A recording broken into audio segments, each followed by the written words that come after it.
안녕하세요, 구루발리입니다. 최근에 뉴스나 언론 매체에서 보신 분들은 아시겠지만 전 세계적으로도 그렇고 특히나 제가 있는 인도네시아는 코로나 상황이 점점 더 심각해지고 있는 상황입니다. 지난번 자카르타 상황에 대해서도 잠깐 말씀드렸지만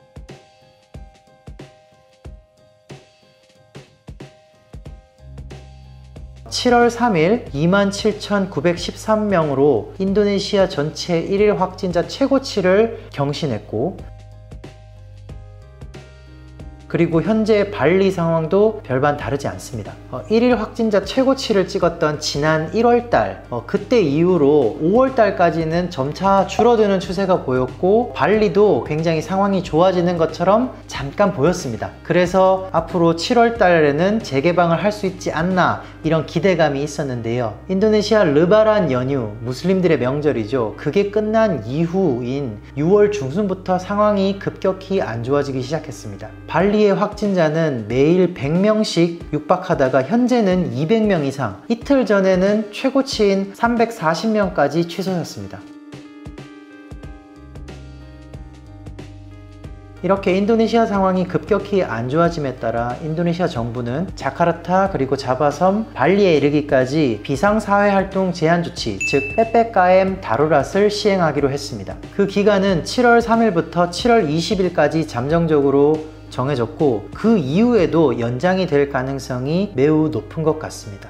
이 비상사회활동 제한 조치의 내용을 살펴보면 첫 번째, 필수 업종이 아닌 부분은 100% 재택근무를 실시하도록 하고 있고요. 이 필수 업종의 경우는 50%는 재택근무, 50%는 회사에서 근무하는 걸로 하는데, 필수 업종의 종류를 보면 은행, 금융시장, 결제시스템, 정보통신기술, 코로나 격리호텔, 그리고 수출 산업이 이 분야에 속합니다. 그리고 크리티컬 분야라고 해서 중요 업종이죠. 다시 말해서 이 나라의 근간이 되는 사업 분야인데 에너지, 건강, 물류 및 운송, 식음료 및 지원, 석유화학, 시멘트, 국가 주요 대상, 재난관리, 국가전략 프로젝트, 기본 유틸리티 산업은 모두 100% 정상 운영을 하도록 결정했습니다. 그리고 학교를 비롯한 모든 교육 및 학습 활동은 온라인 학습을 진행하기로 했고, 슈퍼마켓 재래시장 식료품점 운영 시간은 저녁 8시까지고요. 최대 방문객 수용 인원은 50%로 제한하도록 하고 있습니다. 그리고 약국 같은 경우는 아무래도 아픈 사람이 많기 때문에 정상적으로 24시간 영업할 수 있도록 허용을 해줬고, 쇼핑몰이 사람이 아무래도 많이 모일 수 있는 장소이기 때문에 폐쇄 결정을 했습니다. 그리고 식당 내에서 취식은 불가능하고요. 테이크아웃이나 주문, 배달 주문만 가능하도록 하고 있습니다. 이외에 건설 현장 같은 경우는 100% 정상 운영 가능하고, 종교 활동은 일시 폐쇄를 결정했고, 공공장소, 공원, 관광명소, 그리고 예술 문화활동, 스포츠 활동 모두 폐쇄입니다. 그리고 대중교통, 온라인 택시, 렌트카 차량 탑승 인원은 최대 70%라고 정해놨는데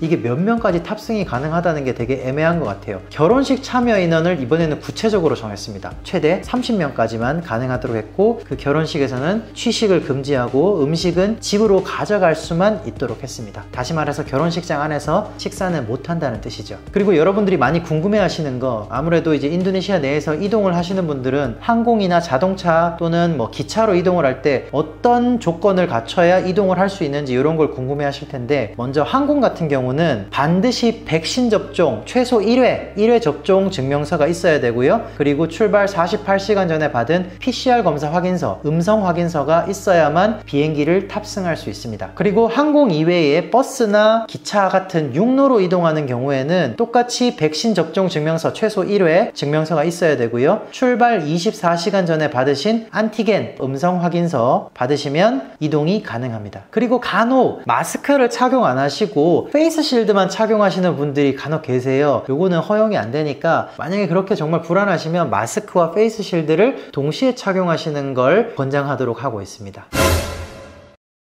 그리고 혹시 인도네시아에 방문하시려는 여러분들이 반드시 알고 계셔야 될 부분이 있습니다. 7월 6일부터는 인도네시아에 입국하고자 하는 모든 외국인은 백신 2차까지 접종한 접종 증명서와 그리고 PCR 음성 확인서를 반드시 지참하셔야만 인도네시아 입국이 허용될 예정입니다. 그리고 인도네시아에 입국하는 모든 내외국인은 자카르타 인근에 있는 호텔이나 숙소에서 5일간 격리를 했었는데요. 이 기간이 8일로 늘어나게 되었습니다. 이제부터는 격리 기간 기간이 5일이 아니라 8일이라는 점 명심하시고 미리 사전 예약하시는데 차질 없도록 준비하시는 게 좋겠습니다. 이제 여기서부터는 그냥 제 생각인데 제가 느끼는 바를 한번 얘기를 하자면, 우리나라도 그렇지만 인도네시아도 이제 백신 접종이 계속 시작되면서 저 같은 경우는 백신 2차 접종을 마쳤거든요. 그래서 발리에도 백신 접종을 맞은 사람들이 점점 늘어나다 보니까 이런 분들이 조금 안일하게 생각하셔서 그런지 밖에 나가보면 마스크를 쓰지 않고 운동을 하시거나 바닷가를 거닌다거나 이런 분들이 훨씬 더 많이 보였습니다. 그리고 한동안 사람들이 밖으로 많이 나오지 않다 보니까 도시에 차 밀리는 일이 거의 없었는데, 자카르타도 그렇지만 발리도 시내 지역이나 관광 지역에 점점 차가 밀리는 일이 늘어나게 됐어요. 또한 예전에 많이 줄어들었던 종교 행사들이 다시 많이 늘어나게 됐고요. 거기에다 사람들이 오랫동안 집 안에서 갇혀 있다 보니까 그게 탈출구를 찾아서 밖으로 자꾸 나오는 것 같아요. 거기에다가 델타 변이 바이러스까지 유입되다 보니까 이 모든 상황이 복합적으로 섞이면서 지금 수치가 다시 폭발하는 것이 아닌가라는 생각이 듭니다. 그러다 보니까 발리 같은 경우는 7월에 원래 재개방을 준비하고 있었는데, 그래서 관광업종에 종사하시던 분들은 기대감에 좀 부풀어 있었어요. 근데 이렇게 다시 락다운에 가까운 제한 조치를 하다 보니까 그 기대감이 약간 실망감으로 바뀌고 뭔가 그게 오히려 불만감으로, 발리는 백신을 많이 맞았는데 왜 다시 제한을 하고 막아버리냐, 이런 불만감이 좀 생기고 있는 것 같습니다. 아무래도 이 관광업종이 재개되지 못하다 보니까 실직자들도 많고 일자리도 줄어들고 문을 닫아야 되다 보니까 그런 부분에 대한 불만 표출이 아닌가 싶습니다. 하지만 우리 모두의 건강과 빨리 이 사회가 정상화되려면 반드시 필요한 조치인 것 같기도 하고요. 끝으로 발리에 살고 계시는 외국인분들, 이번 사회적 제한 조치 때 혹시나 방역 수칙을 위반하는 외국인들이 적발되면 예외 없이 강제 추방 조치한다고 하니까요. 여러분들 건강도 유의하셔야 되지만 방역 수칙 잘 지키실 수 있도록 유의하시기 바랍니다.